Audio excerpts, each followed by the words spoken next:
Alhamdulillah, Alhamdulillahirabbil alamin. Puji syukur kami panjatkan kepada Allah Subhanahu wa taala atas limpahan rahmat, hidayah dan inayahnya, sehingga pada kesempatan siang hari ini Bapak Ibu semuanya bisa berkumpul di ruangan ini dalam rangka mengikuti sosialisasi guru penggerak yang nanti akan disampaikan oleh Ibu Teti Arnabiani, Sarjana Pendidikan.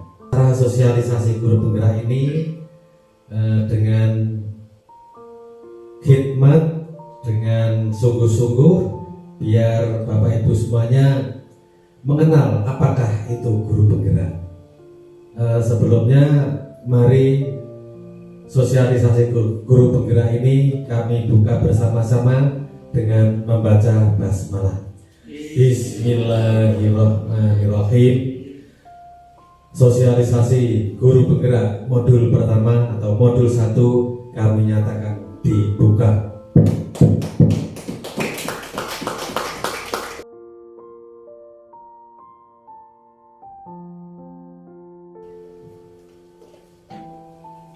Assalamualaikum warahmatullahi wabarakatuh. Pertama kita panjatkan kepada Allah Subhanahu wa taala, yang mana pada siang hari ini kita bisa berkumpul dalam sosialisasi sharing yang saya dapatkan ketika saya mengikuti pendidikan guru penggerak. Semuanya Bapak Ibu semangat siang, siang, siang, siang, luar biasa. Alhamdulillah. Terima kasih pertama kepada Bapak Kepala Sekolah SDN 02 Koripan, Bapak Heri Suwanto, Sarjana Pendidikan, Magister Pendidikan, yang telah memberikan saya kesempatan, dukungan, support sehingga saya bisa mengikuti pendidikan guru penggerak ini. Kemudian saya ucapkan terima kasih kepada Bapak Ibu guru, rekan-rekan saya, sahabat saya luar biasa, Bapak Ibu guru yang luar biasa yang sudah menghadiri dalam acara sosialisasi modul 1 pendidikan guru penggerak. Baik, Bapak Ibu, di guru pendidikan guru penggerak ini saya masih calon guru penggerak. Ketika nanti 9 bulan saya sudah menyelesaikan pendidikan, baru kami diberikan predikat guru penggerak. Jadi selama 9 bulan masa pendidikan masih CGP. Ya, di guru penggerak ini untuk Kabupaten Karanganyar Bapak Ibu sudah masuk ke angkatan yang keempat. Luar biasa yang saya dapatkan ilmu di sana. Saya sangat mengharapkan Bapak Ibu semuanya, Bapak Ibu guru luar biasa, guru hebat ini untuk mengikuti pendidikan guru penggerak pada angkatan berikutnya. Amin.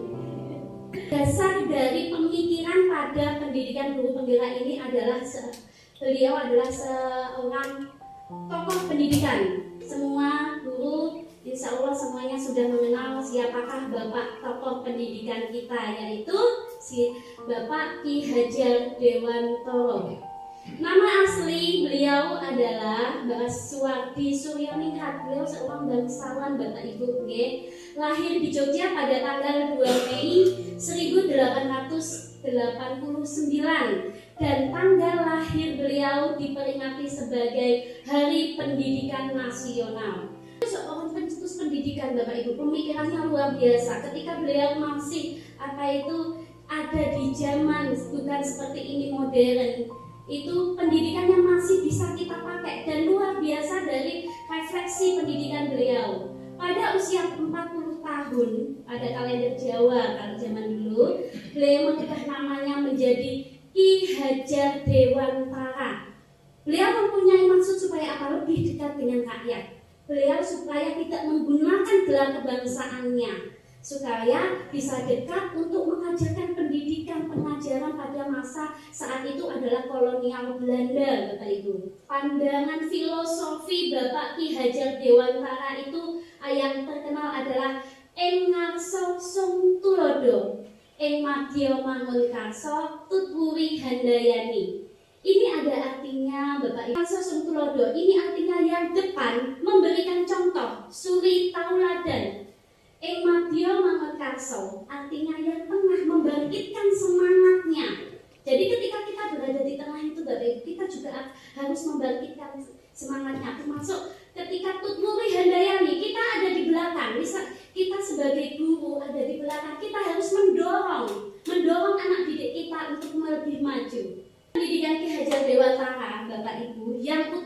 adalah pendidikan itu adalah untuk tujuannya selamat dan bahagia sebagai manusia dan anggota masyarakat.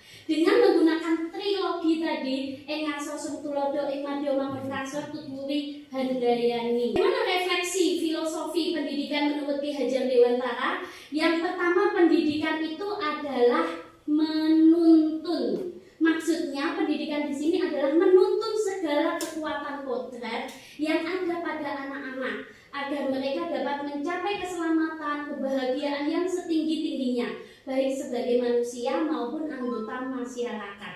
Di sini pendidik itu menuntun. Kita ada dua istilah pendidik dan pengajar. Kalau pengajar itu Bapak Ibu hanya mentransfer ilmu saja, tetapi kita sebagai guru, kita itu adalah pendidik, mengajarkan juga dan juga mendidik, menuntun. Anak Bapak Ibu sudah punya kodrat dari Allah Subhanahu wa Ta'ala. Kita sebagai pendidik itu tujuannya adalah menuntun. Menuntun menjadi apa? Nah, ini menuntun untuk menjadi tumbuh kembang atau hidupnya kekuatan kodrat yang ada pada anak-anak agar dapat memperbaiki perilakunya, hidup dan tumbuhnya kekuatan kodrat anak. Nah, apa sih kodrat anak itu? Bapak Ibu, di sini saya akan jelaskan. Kodrat anak itu adalah merdeka dan bermain. Anak itu kodratnya suka bermain. Jadi kita sebagai guru harus ada di dalam pikiran kita Bapak Ibu bahwa anak itu memiliki kodrat bermain. Anak suka dan paling senang bermain. Nah, pemikiran Ki Hajar Dewantara, pendidikan itu harus memasukkan unsur permainan dalam pengajaran. Bagaimana permainan itu bisa masuk ke dalam pembelajaran anak itu? Jadi kita menggunakan metode pembelajaran sambil bermain, karena pada kodratnya anak itu belajar sambil bermain. Dalam bermain anak belajar. Dan sekarang ini Bapak Ibu, Kemendikbudristek sudah sangat menggembok-gembokkan adalah merdeka belajar. Ini adalah tali merah, garis merah dari pemikiran Ki Hajar Dewantara adalah merdeka. Merdeka dari apa? Anak-anak itu kodratnya yaitu memiliki kebebasan. Manusia merdeka adalah manusia yang hidupnya, lahir dan batinnya itu tidak bergantung kepada orang lain, akan tetapi bersandar atas kekuatan sendiri. Yang kedua tadi adalah bermain. Dan sebentar lagi Kemendikbudristek pada tanggal 4 Februari nanti, setelah kemarin program yang luar biasa Merdeka Belajar, sebentar lagi 4 Februari Kemendikbudristek akan meresmikan peluncuran program Merdeka Mengajar. Kalau kemarin kita Merdeka Belajar, belajar bisa di mana saja. Sumber ilmu, kalau dari zaman dulu sumber ilmu itu adalah guru, dua textbook adalah buku. Tetapi sekarang sumber ilmu sangat mudah kita akses, baik lewat internet. Belajar bisa di mana saja. Merdeka, kita mau belajar apa saja semuanya bisa kita akses dengan mudah. Tidak ada pihak yang menutupi, bahkan pemerintah membuka semua akses untuk anak didik kita belajar. Nah, juga kurikulum prototype. Kurikulum prototype ini masih menjadi contoh di sekolah-sekolah penggerak. Masih baru diuji cobakan. Yang ketiga, apa yang menjadi pemikiran KHD? Pendidikan yang berpihak pada anak. Maksudnya di sini adalah kita pendidik dengan ikhlas hati dan bebas dari ikatan apapun, mendekati sang anak dan mengorbankan diri melayani kepadanya, bukan murid untuk guru, tetapi guru untuk murid. Pendidikan yang berpihak pada anak, bahkan ada istilahnya menghamba pada anak, Bapak Ibu. Maksudnya di sini menghamba bukan berarti kalau kita menghamba harus kepada Allah Subhanahu wa Ta'ala, tetapi di sini mempunyai arti bahwa anak itu Bapak Ibu harus kita layani secara purna.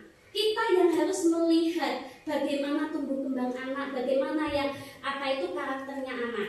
Yang keempat, anak itu bukan tabula rasa. Jadi ini sangat bertentangan dengan filosofi dari Barat, yaitu John Locke. John Locke berpendapat bahwa anak itu tabula rasa, bahwa anak itu diibaratkan seperti kertas kosong yang bebas kita tulisi, mau jadi apapun bisa jadi. Buku itu menurut pihak KHB, Ki Hajar Dewantara, tidak, bahwa anak itu bukan tabula rasa, anak itu sudah mempunyai kodratnya masing-masing. Kelima adalah budi pekerti yang akan melahirkan keseimbangan dan keselarasan.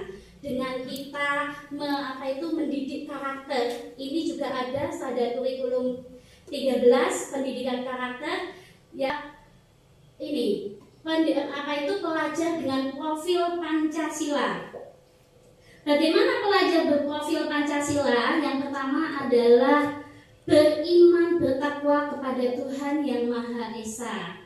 Ini adalah salah satu yang harus kita pegang teguh, anak harus berakhlak mulia.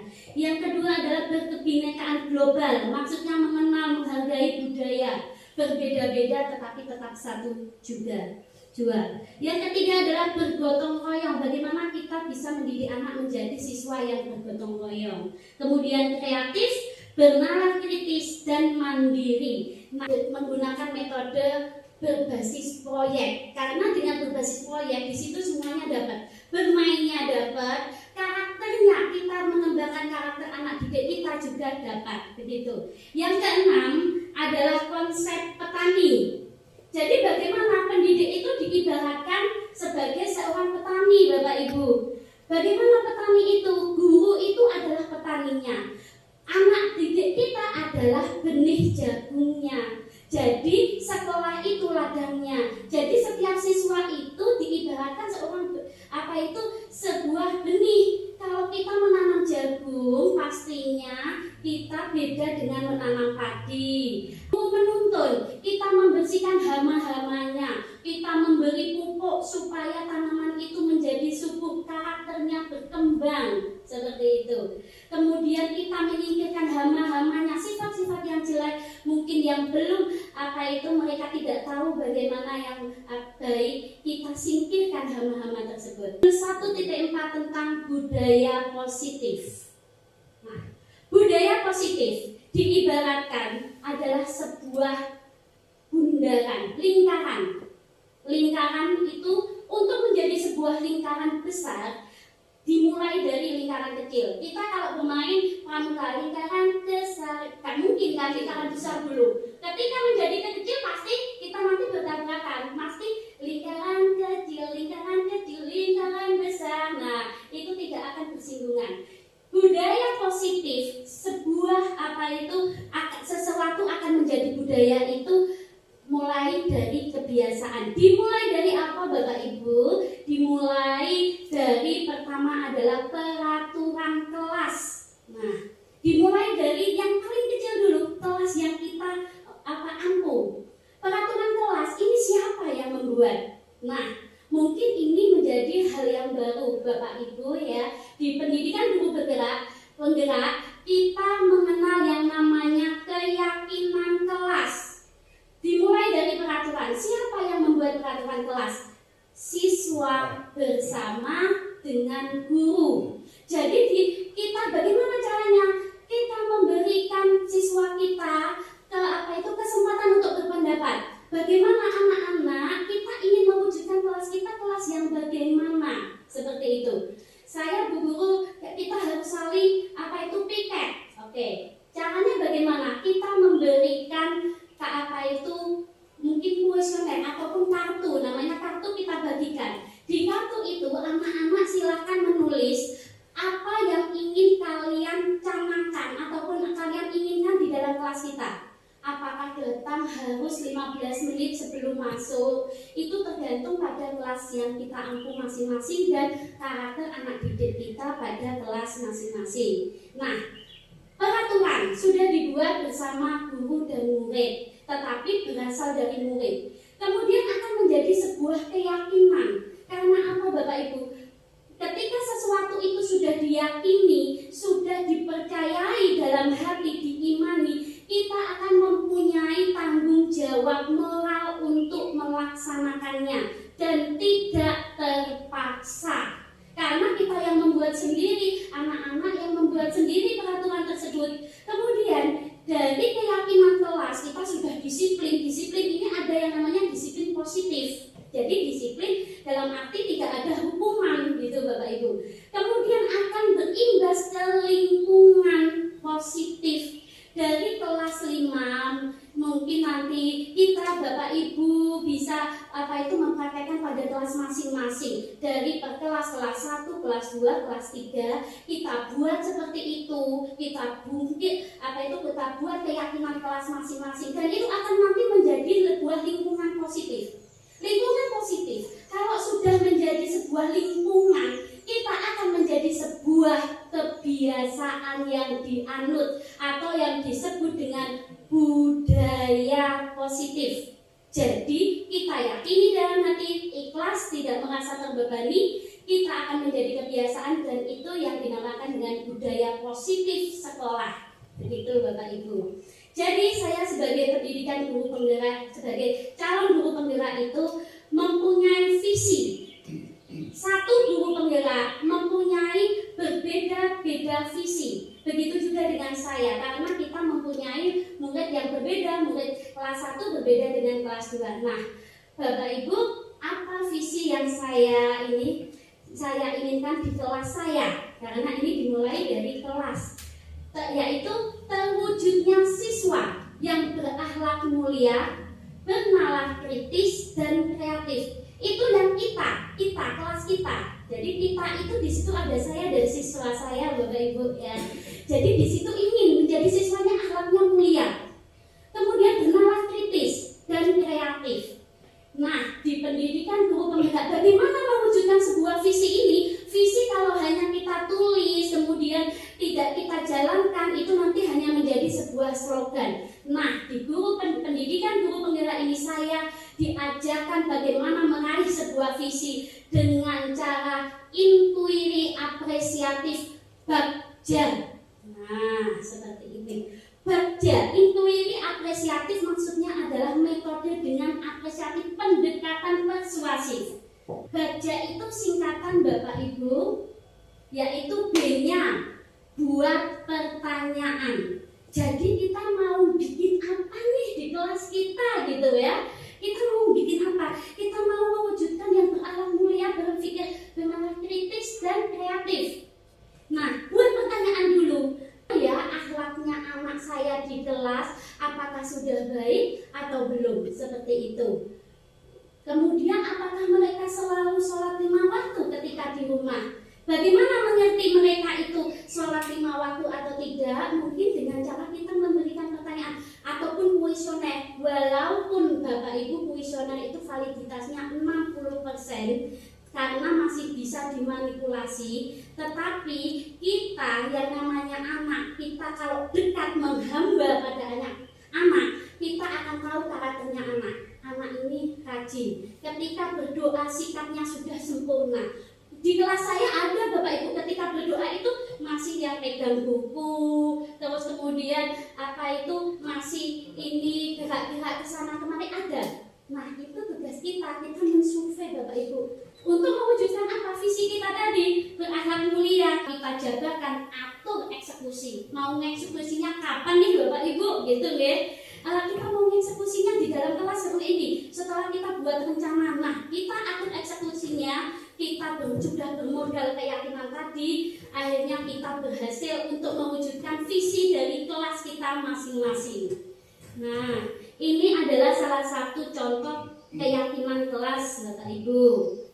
Keyakinan kelas yang dibuat dari anak-anak, takwa dan taat terhadap Tuhan Yang Maha Esa. Ada lagi Bapak Ibu, mungkin saling menghargai hak milik pribadi maupun hak milik orang lain. Jadi kalau mau pinjam, anak-anak mintanya seperti itu. Kalau mau pinjam ngomong Bu Guru, nggak boleh langsung pinjam gitu. Berarti saling menghargai, tidak boleh saling mengejek. Karena kadang anak-anak kalau sudah bercanda, ejek-ejekan akhirnya bertengkar. Apakah itu masih berhasil Bapak Ibu? Di dalam kelas saya ini masih on proses, masih dalam proses Bapak Ibu.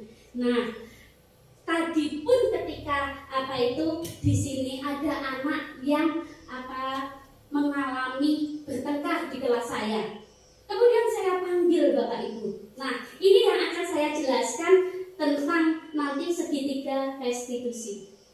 Nah, didik kita mempunyai karakter. Pengelolaan kelas di dalam kelas itu adalah tugas utama juga seorang guru atau pendidik. Nah, adalah sebagai siapakah kita itu guru seperti apa? Nah, kita itu guru seperti apa ya di dalam 5 posisi kontrol? Yang pertama, guru sebagai penghubung. Nah, ini yang tidak boleh Bapak Ibu. Nah, ketika anak berbuat salah, kita langsung menghardik, apalagi menghardiknya itu di depan kelas, itu akan menjatuhkan mental harga diri anak didik kita Bapak Ibu. Jadi alangkah baiknya ketika kita itu mengalami sebuah kasus yang seperti itu, kita jangan menghardik mereka, mengingatkan mereka di depan kelas, karena harga diri mereka malunya akan luar biasa. Nah, guru itu yang pertama penghukum, yaitu menghardik sukanya, menunjuk-nunjuk, menyakiti, menyindir, itu tidak boleh. Kalau misalnya seperti ini, ada beberapa kasus di kelas saya Bapak Ibu, 4 anak yang belum bisa membaca. Nah, saya sebagai seorang guru harus bisa bagaimana membuat mereka itu percaya diri walaupun mereka itu tidak bisa mengikuti pembelajaran.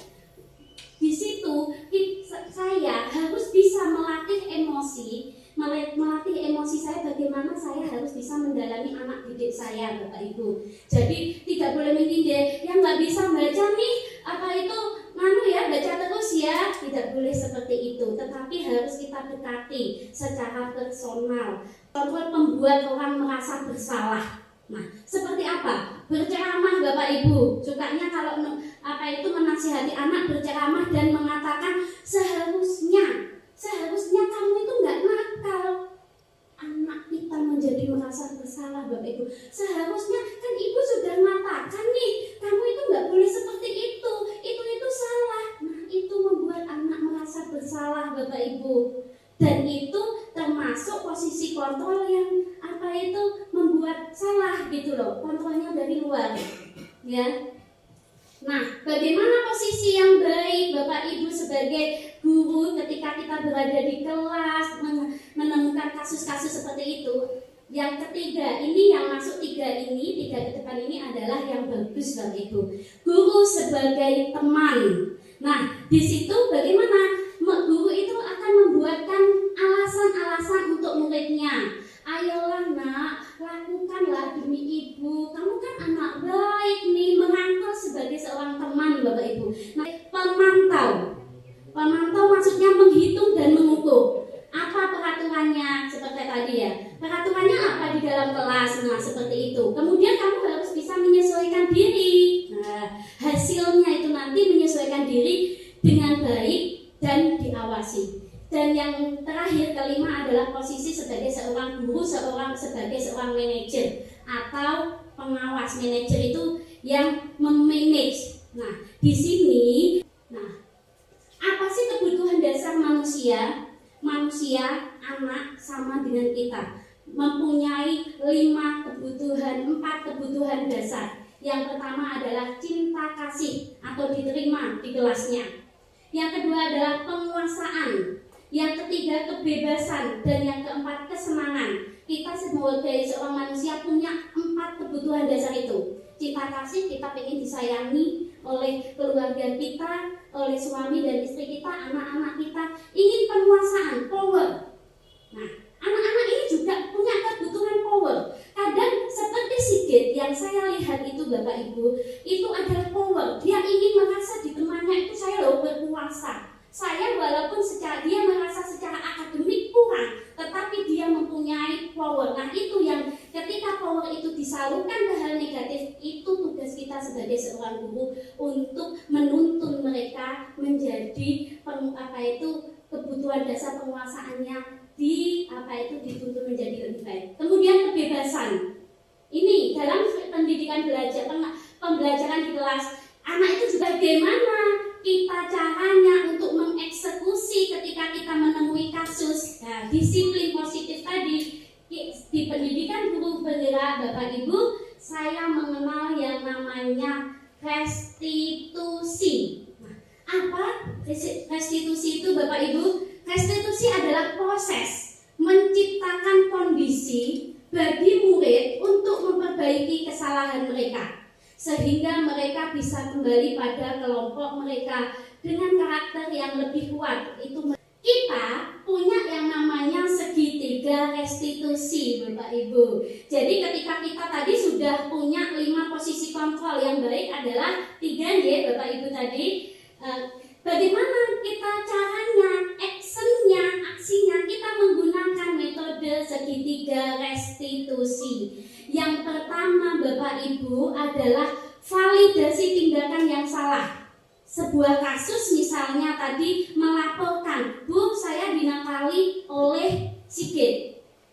Kita panggil Sigitnya, kita validasi tindakan yang salah.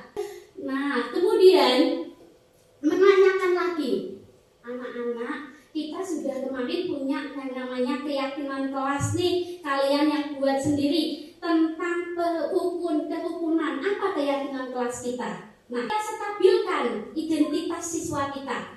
Ini sebagai seorang guru adalah menstabilkan identitas anak-anakku, Sigit, Tasya, misalnya tadi ya Bapak Ibu, semua orang itu pernah berbuat salah. Bahkan bu guru semuanya juga pernah berbuat salah. Menstabilkan, jadi tidak merasa sebagai seseorang yang dihakimi. Tetapi anak-anak, berbuat salah itu boleh, tetapi yang tidak boleh adalah ketika kita berbuat salah, kita sudah menyadarinya dan tidak boleh mengulanginya kembali.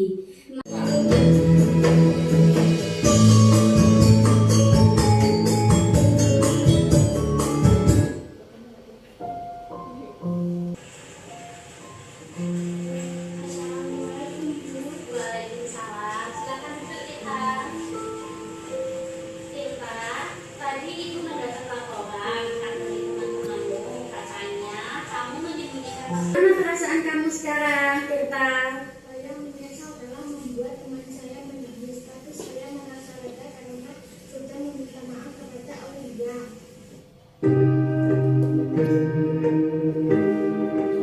Praktek segitiga restitusi pada salah satu siswa saya, Bapak Ibu. Nah, semoga Bapak Ibu apa yang saya sharingkan pada siang hari ini tentang ilmu yang saya dapatkan ketika saya mengikuti guru pendidikan, guru penggerak, dapat bermanfaat untuk Bapak Ibu semuanya. Saya mengucapkan banyak terima kasih kepada Bapak Ibu dan memohon maaf apabila ada tutur kata saya yang salah. Demikian Bapak Ibu presentasi saya sosialisasi pendidikan guru penggerak pada modul. Terima kasih. Wabillahi taufiq wal hidayah. Wassalamualaikum warahmatullahi wabarakatuh.